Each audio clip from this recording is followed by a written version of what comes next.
Stomata के जो 3 types है, बेसिकली स्टोमाटा क्या क्या होता है, उसमें क्या क्या पार्ट है, क्या क्या चीज़ें, वो सारी चीज़ें देखेंगे। स्टोमाटा में अगर हम देखें तो स्टोमाटा में बेसिकली 3 तरीके के सेल्स देखे जा सकते हैं, 3 तरीके के मेन सेल्स, ठीक है, 3 तरीके की चीज़ें।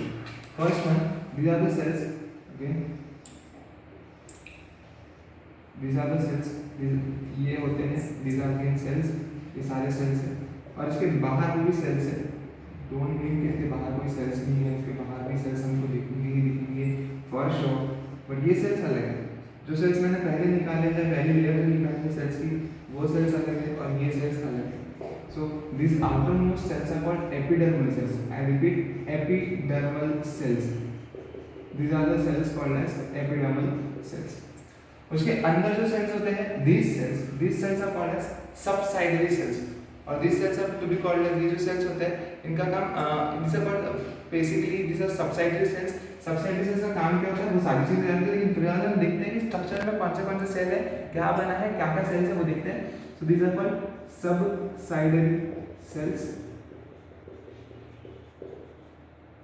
These are called subsidiary cells. उसके अंदर ये जो तुमको बीन शेप स्ट्रक्चर दिख रहा है, this is a bean shape structure, ये bean shape structure this is to be called as the guard cells, these are called guard cells. अब इस गार्ड सेल की वजह से जो पोर बना है, दिस इज द पोर, ये जो पोर बना है, जो एम्प्टी स्पेस बनी है, जो वैकेंट स्पेस बनी है, उस स्पेस को हम बोलते हैं द स्टोमा।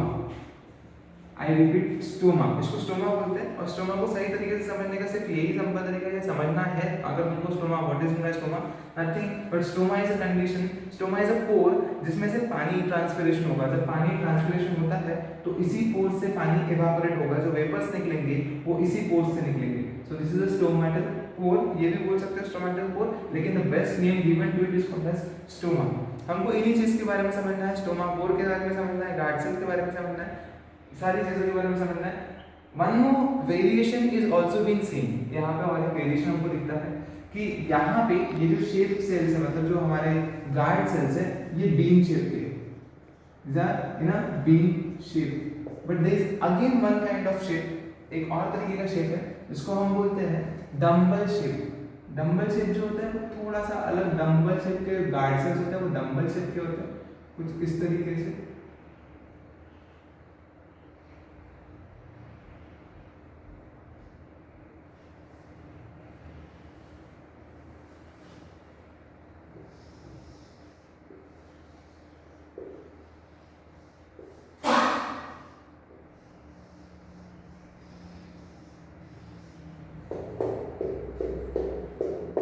बाकी सारी चीजें सेम है, बाकी सारी चीजें मतलब सबसाइडरी सेल्स, एपिडर्मल सेल्स के बाद में जो अरेंजमेंट है सेल्स की वो सबकी सेम है, बस फर्क एक चीज का रह जाता है कि यहाँ जो गार्ड सेल्स है वो डम्बल शेप के दिख रहा है और यहाँ जो गार्ड सेल्स है वो हमको बीन शेप के दिखते हैं।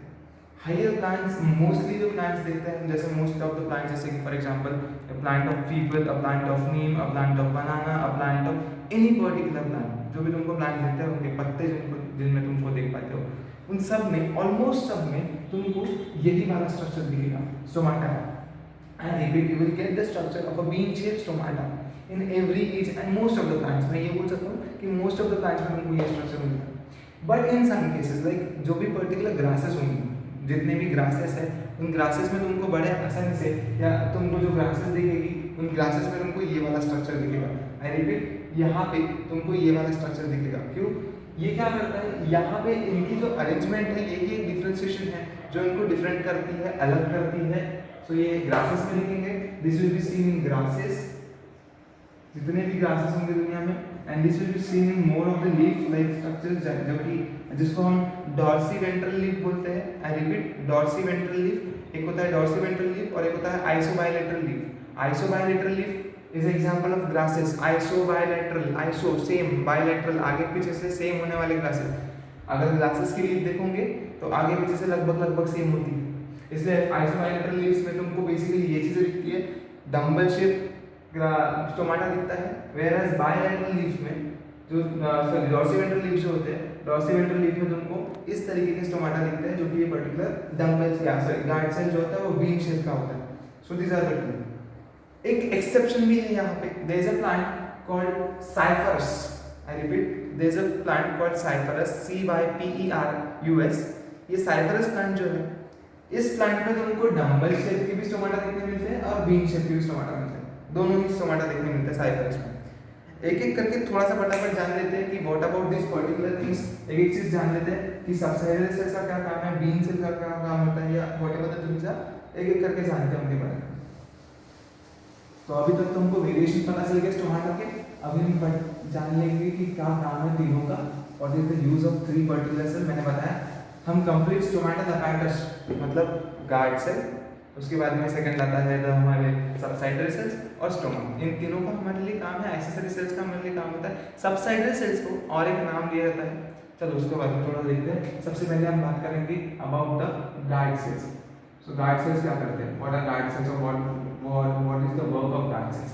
गार्ड सेल्स बेसिकली वो सेल्स होते हैं जो सेल्स पर्टिकुलर स्टोमाटल पोर को गार्ड करते हैं, hence named as guard cell. I repeat my word again, guard cells वो सेल्स होते हैं, वो पर्टिकुलर सेल्स है जो स्टोमाटल पोर को, स्टोमा पोर को गार्ड कर रहे हैं। वो उसको बंद होने में और चालू मतलब उसको खोलने में और बंद होने में, ओपन और क्लोज करने में मदद करते हैं। Whenever the cell get turgid, I repeat, अब ये जो सेल है, ये जो पर्टिकुलर गार्ड सेल्स है, ये गार्ड सेल्स है, ठीक है।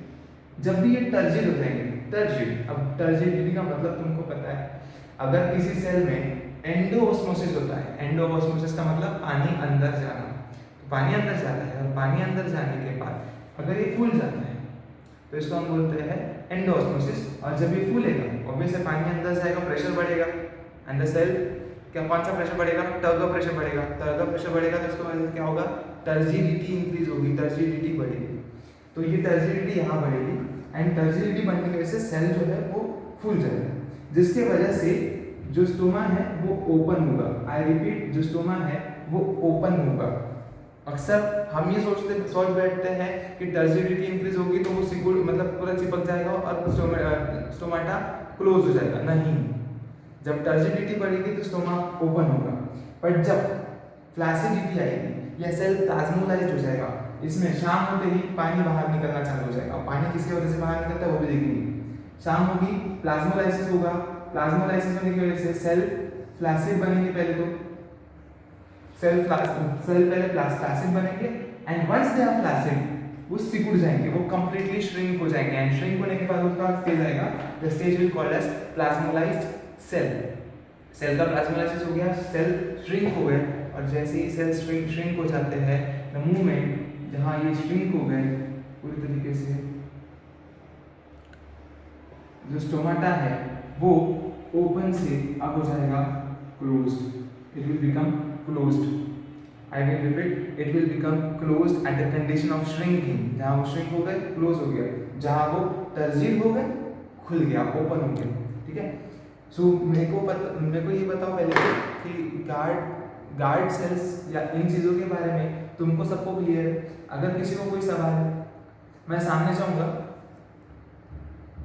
जाऊंगा और तुम्हारे फेसेस नहीं दिख रहे मेरे को, सो तुम्हारे फेसेस मेरे को दिखाओ, सबके फेसेस दिखने चाहिए, इट्स कंपलसरी। मेरे को सिर्फ ये बताओ कि किसी को कोई सवाल है, किसी को कोई क्वेश्चन है, कोई प्रॉब्लम है, कोई कंफ्यूजन है। तुम्हारे फेस नहीं दिख रहे मेरे को स्क्रीन पे, देखो बेटा, फेसेस नहीं दिखेंगे तो मेरे को ये जानना थोड़ा डिफिकल्ट हो जाएगा कि तुमको समझा है कि नहीं समझा। वैसे ही लाइव इंटरेक्शन तो हो नहीं रहा, फिजिकल इंटरेक्शन नहीं हो रहा, तो थोड़ा सा फेसेस दिखा। हाँ बोलो सर। स्टोमेटल पोर जो ब्लॉक हो जाएगा तो कैसे प्लांट ये करें, ट्रांसपिरेशन कैसे करेंगे? हाँ। देख बेटा, पहली बात मैंने कल भी ये बात रिपीट की थी कि दिन भर मतलब सुबह से लेकर जब सूरज उगता है तब जब शाम को सूरज ढले तब तक ट्रांसपिरेशन होगा। तो ये जो टाइम पीरियड है ना ओपनिंग एंड क्लोजिंग का, ये टाइम पीरियड वही है। सुबह हो गई ये ओपन हो गया, शाम हो गई ये क्लोज हो जाएगा। ट्रांसपिरेशन को बंद करने के लिए ही इसका ओपनिंग एंड क्लोजिंग चल रहा है। जब स्टोमाटा क्लोज होगा जब ट्रांसपिरेशन बंद करनी होगी। शाम हो गई, स्टोमाटा क्लोज, प्रोसेस वहीं पे खत्म, ट्रांसपिरेशन भी वहीं पर हो जाएगी। तो उसका स्टोमाटा खत्म, क्लोज होने के बाद ट्रांसपिरेशन रुक ही जाएगी। There is no sense about this particular thing कि स्टोमाटा बंद है और ट्रांसपिरेशन शुरू होगी क्या? नहीं, ऐसा नहीं हो सकता, इट्स नॉट पॉसिबल। हाँ, लेंटिकुलर ट्रांसपिरेशन या क्यूटिकुलर ट्रांसपिरेशन होता है क्या सर? तो उसमें थोड़ा बहुत अभी भी कंफ्यूजन है कि लेंटिकुलर ट्रांसपिरेशन होते रहता है। नेक्स्ट थिंग, नेक्स्ट कोई सवाल और? ऋतु वर्मा। ऋतु कोई सवाल है?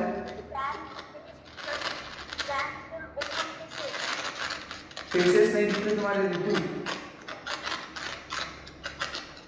अपने फेसेस दिखाओ।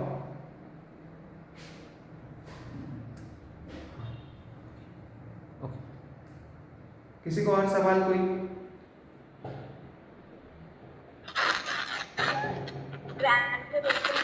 सॉरी, आवाज नहीं आ रही है।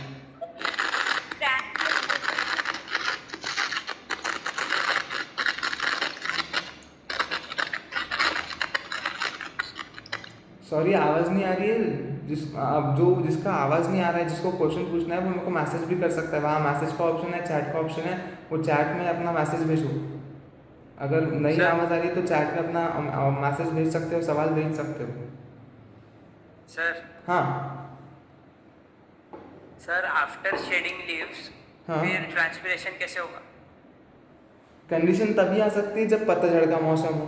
कंडीशन तभी आ सकती है जब ऑटम सीजन हो। ऑटम सीजन में पत्ते नहीं रहते, पहली बात ये। सेकेंड थिंग, जब ऑटम सीजन चल रहा होता है, जब पत्ते झड़ जाते हैं, तो उस टाइम पे ट्रांसपिरेशन अप्रॉक्सीमेट बंद हो जाता है। क्यों बंद होता है ये भी समझाता हूँ। पानी की जरूरत नहीं होती क्या सब प्लांट्स को? होती है, बट लेंटिकुलर ट्रांसपिरेशन जितना होता रहेगा उतना काम करेगा, उतने से काम चल जाएगा, उतना ज़्यादा ट्रांसपिरेशन की ज़रूरत नहीं है, first of all. Secondly, transpiration की ज़्यादा से ज़्यादा ज़रूरत इसलिए ताकि फोटोसिंथेसिस हो। अब पत्ते ही नहीं है, फोटोसिंथेसिस नहीं होगा, तो फोटोसिंथेसिस नहीं होगा तो पानी की ज़रूरत भी नहीं है, मिनरल्स की ज़रूरत उतनी स्ट्रांगली होती नहीं है। थर्ड थिंग, सर फोटोसिंथेसिस नहीं है तो क्या खाना नहीं खाएंगे प्लांट्स? प्लांट्स को भूख नहीं लगेगी क्या? प्लांट्स नर्चर नहीं करेंगे क्या? प्लांट्स का नरिशमेंट कैसे होगा? तो मैंने तुमको लास्ट टाइम बताया था कि जब फोटोसिंथेसिस होती है तो फोटोसिंथेसिस या फ्लोएम को हम समझते हैं कि फ्लोएम इज ए बायडायरेक्शनल। कभी कभार हो सकता है जब फोटोसिंथेसिस हो रहा है लीफ में तो वो सोर्स बनेगा और जो रूट्स है वो सिंक बन जाएगा। कंसिडर करो, मैं यहाँ पे सिंक को रूट ले रहा हूँ, इसका मतलब हमेशा रूट ही सिंक होगा ऐसा नहीं है। Any cell that is going to use the food is to be called as sink. जो सोर्स है, सोर्स से बना सिंक है जो यूज करने वाला है। अब सिंक में स्टोर कर लिया फूड, कंसिडर करो कि रूट में अपने फूड स्टोर कर लिए। जब पतझड़ का मौसम आएगा तब इसे स्टोर्ड फूड को प्लांट इस्तेमाल करेगा। तो अब जो स्टोर्ड फूड है वो सोर्स बन गया और जो पत्ते हैं वो सिंक बन जाएंगे। नए पत्ते आएंगे, नए पत्तों को फूड चाहिए फोटोसिंथेसिस करने से पहले, तो वो सिंक बन जाएंगे क्योंकि वो अभी इस्तेमाल कर रहे हैं एनर्जी का। सो इस तरीके से काम करते हैं। जब पत्ते झड़ जाएंगे तो ट्रांसपिरेशन ऑब्वियसली बंद हो जाएगा, बट लेंटिकुलर ट्रांसपिरेशन वो चलता रहेगा, क्यूटिकुलर ट्रांसपिरेशन वो चलता रहेगा। और उतना ट्रांसपिरेशन मैंने तुमको कल भी बताया था, अगर पानी प्लांट अगर 100% पानी एब्जॉर्ब करता है तो उसमें का 95% वाटर इवापोरेट कर देता है, फेंक देता है बाहर, वेस्ट कर देता है। तो यहाँ पे एक समझ लो कि 5% पानी इस्तेमाल करता है वो। तो ये लेंटिकुलर जो है, लेंटिकुलर ट्रांसपिरेशन, क्यूटिकुलर ट्रांसपिरेशन, ये 5% रिक्वायरमेंट को फुलफिल कर सकता है। तो ये आसान हो जाता है, जब पत्ते नहीं है तो भी आसान हो गया। और किसी को कोई सवाल?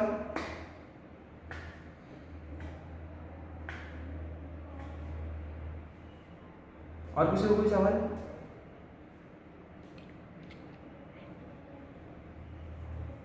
तो आज के लिए इतना ही रखते हैं। मैं तुमको बाकी का जो है वो कल पढ़ाऊँगा, कल देखते हैं बाकी का जो भी होगा। तो आज के लिए इतना ही रखते हैं। स्टोमा बाकी है हमारा, और उसके बाद में जो नेक्स्ट पार्ट इज कि हमारे जो एक्सेसरी सेल्स होते हैं। एक काम करते हैं, छोटा सा पार्ट है, 2 मिनट का पार्ट है, बहुत सिंपल सा, देखते हैं उसको भी देख लेते हैं। सो स्टोमा क्या होता है वो भी दिखा देता हूँ मैं तुमको। मैं तुमको पहले बता दिया कि गार्ड सेल्स की वजह से जो पोर बनेगा, आई विल रिपीट कि यहाँ जो गार्ड सेल की वजह से जो पोर बना, that pore is to be called as stoma pore. इसको हम बोलते हैं स्टोमा पोर। क्या है? कुछ नहीं है, एक छेद है जिस छेद में से सारा का सारा पानी जिधर उधर से जो भी लीफ में से जो वाटर होगा, जो एक्सेस होगा, वो वेपर्स के फॉर्म में बाहर निकल जाएगा। ठीक है, इसका कोई इतना इंपॉर्टेंस नहीं है स्टोमेटल पोर का, बस एक इलेप्टिकल पोर होता है जिसमें से एक्सेस ऑफ वाटर जो भी लॉस्ट होना चाहिए वो लॉस्ट होता रहेगा in the form of water vapours. Not so important है, बट उसके बारे में बताने लायक इतना कुछ नहीं, बस एक छेद है। लास्टली जो इम्पोर्टेंट है वो आता है एसेसरी सेल्स, ठीक है। गार्ड सेल्स के बारे में हमने देख लिया, एसेसरी सेल्स के बारे में हमको देखना पड़ेगा। एसेसरी सेल्स का मतलब होता है वो जो सेल्स होते हैं जो गार्ड सेल्स के बाहर होते हैं या दिखते थे, इन सेल्स को हमने नाम दिया था सबसाइडरी सेल्स, या इसका और एक नाम है, the second name of this is also to be called as accessory cells. Accessory का मतलब होता है हेल्पिंग, ठीक है। Accessory cells is to be called as helping. अब फॉर एग्जांपल तुम लोगों ने एक्सेसरीज लगा ली, मेरे मोबाइल है, मोबाइल के पीछे मैंने एक्सेसरी लगा ली, मेरा कवर लगा लिया, प्रोटेक्ट कर रहा है, हेल्प कर रहा है। गाड़ी के ऊपर एक्सेसरी लगा ली, प्रोटेक्ट कर रही है, हेल्प कर रही है। चढ़ने में foot rest to be considered as accessory, तो वो हेल्प करती है उतरने चढ़ने में। फॉर एग्जाम्पल तुमने गॉगल्स लगा लिए, तुमने अपने चेहरे पे बॉडी पे एक्सेसरीज लगा ली, गॉगल्स लगा ली, वॉच पहन ली, तो इट इंक्लूड्स, ये तुम्हारी खूबसूरती में चार चांद बढ़ा रहे हैं। तो ये सारी चीज़ें एक्सेसरीज है, this are helping, this are not the particular subject. Topic या सब्जेक्ट नहीं है, सब्जेक्ट या टॉपिक क्या है तुम लोग, सब्जेक्ट या टॉपिक क्या है मोबाइल, सब्जेक्ट या टॉपिक क्या है गाड़ी। सो वो एक्सेसरीज नहीं है। एक्सेसरी का मतलब होता है जो हेल्प करने वाली है, जो एडिशनल चीज़ें है वो। तो यहाँ एडिशनल चीज़ें या एडिशनल सेल्स है, एक्सेसरी सेल्स जो है वो है सबसाइडरी सेल्स, ये हेल्प करेंगे, क्या करेंगे। These are to be called as storage of K. बेटा फेसेस, तुम्हारे फेसेस गायब मत करो प्लीज, तुम्हारे चेहरे दिखने चाहिए प्लीज आज के दिन, नॉट फॉर टुडे। हर रोज तुम्हारे चेहरे अगर दिखते रहेंगे, मेरे को पता चलते रहेगा कि तुम्हारे चेहरे दिख रहे हैं, तो मेरे को पता चलता रहेगा कि तुमको समझा कि नहीं समझा। अगर तुम्हारे चेहरे नहीं दिखेंगे मेरे को कैसे पता चलेगा। So moving on, subsidiary cells. Subsidiary cells are also to be considered as a storage unit or storage for K plus components, K plus salts. I repeat, these are considered as storage for K plus elements. ये K plus elements को अंदर रखते हैं, अपने अंदर भर के रखते हैं, K plus यानी पोटेशियम। अब तुमको भी याद होगा कि जब टर्जिडिटी बढ़ाने की बात आती है, हमने प्लाज्मोलाइसिस समझा है। प्लाज्मोलाइसिस में क्या होता है कि जब भी ये समझाता है, ये प्लाज्मोलाइसिस वर्ड में हमको ये जानना था या पता करना है या पता है हमको कि जब भी कोई सॉल्ट बाहर, जिधर सॉल्ट का कंसंट्रेशन ज़्यादा होगा उधर पानी जाएगा। आई रिपीट माय वर्ड, जिधर सॉल्ट का कंसंट्रेशन ज़्यादा होगा उधर पानी जाएगा। अगर सॉल्ट का कंसंट्रेशन बाहर है, सेल के बाहर है, तो पानी सेल में से बाहर निकलेगा। आई रिपीट माय वर्ड्स, पानी सेल में से बाहर निकलेगा और सेल से घुट जाएगा। अगर कंसंट्रेशन सेल के अंदर है तो वो अंदर पानी, जो बाहर का पानी है वो अंदर जाएगा और सेल टर्जिड बन जाएगा। तो ये चीज़ यहाँ देखते हैं। देखो जब दिन निकलता है तो क्या होता है, इस पर्टिकुलर सबसाइडरी सेल्स में से सारे पोटेशियम के जो कंपोनेंट्स हैं वो इसके अंदर चल जाते हैं, यानी गार्ड सेल्स के अंदर चल जाते हैं। जब गार्ड सेल्स के अंदर जाएंगे तो उसका सॉल्ट कॉन्सेंट्रेशन बढ़ जाएगा। आई रिपीट, सॉल्ट कॉन्सेंट्रेशन बढ़ जाएगा। और जब सॉल्ट कॉन्सेंट्रेशन बढ़ेगा तो because of increase salt concentration, यहाँ पे जो भी पर्टिकुलर सॉल्ट कॉन्सेंट्रेशन बढ़ा तो बाहर से जो वाटर है, H2O या वाटर जो है वो बाहर से अंदर आ गया। आई रिपीट, बाहर से पानी अंदर आ गया। जब बाहर से पानी अंदर आता है तो उसको हम क्या बोलते हैं, we used to call it endo osmosis.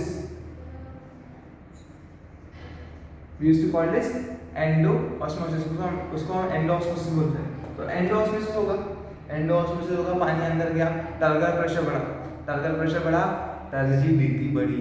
I repeat, turgor pressure बढ़ा, टर्जिडिटी बढ़ी, प्रोसेस कंप्लीट, ठीक है, फूल गया, ओपन हो गया स्टोमाटा। अब दिन भर यही चलता था, दिन भर स्टोमाटा ओपन। रात हो गई, जब रात हो गई तब क्या होगा, तब इसको बंद करना पड़ेगा। एवरी के सॉल्ट कंसेंट्रेशन जो अंदर इंक्रीज था, अब वो के सॉल्ट कंसेंट्रेशन डिक्रीज होने लग जाएगा। सारे के सारे के को ये पर्टिकुलर सबसाइडरी सेल्स बाहर बुलाने लग जाएंगे। जैसे जैसे वो बाहर बुलाएंगे वैसे वैसे इसका सॉल्ट कंसेंट्रेशन कम होते जाएगा, डिक्रीज होते जाएगा। जैसे जैसे कॉन्सेंट्रेशन डिक्रीज होगा, वाटर बाहर निकलते जाएगा, H2O बाहर निकलते जाएगा। और H2O जब बाहर निकलता है तो हम उसको बोलते हैं एक्सोऑस्मोसिस। एक्सोऑस्मोसिस होगा, और एक्सोऑस्मोसिस होने के जस्ट इमीडिएटली बाद ये जो सेल्स है वो पूरी तरीके से श्रिंक हो जाएंगे, वो पूरी तरीके से श्रिंक प्लाज्मोलाइज्ड हो जाएंगे। And once they are plasmolysed, एक बार वो प्लाज्मोलाइज्ड हो गए तो फिर क्या हो जाएगा, स्टोमाटा बंद। शाम हो गई, स्टोमाटा बंद हो गया, दुकान बंद हो गया, प्रोसेस ऑफ ट्रांसपिरेशन वहीं पे रुक जाएगी। अगेन ये था स्ट्रक्चर ऑफ स्टोमाटा। सो किसी को इसके ऊपर कुछ सवाल है, किसी को इस पर कोई प्रॉब्लम है, कोई कंफ्यूजन छोटी सी मोटी सी?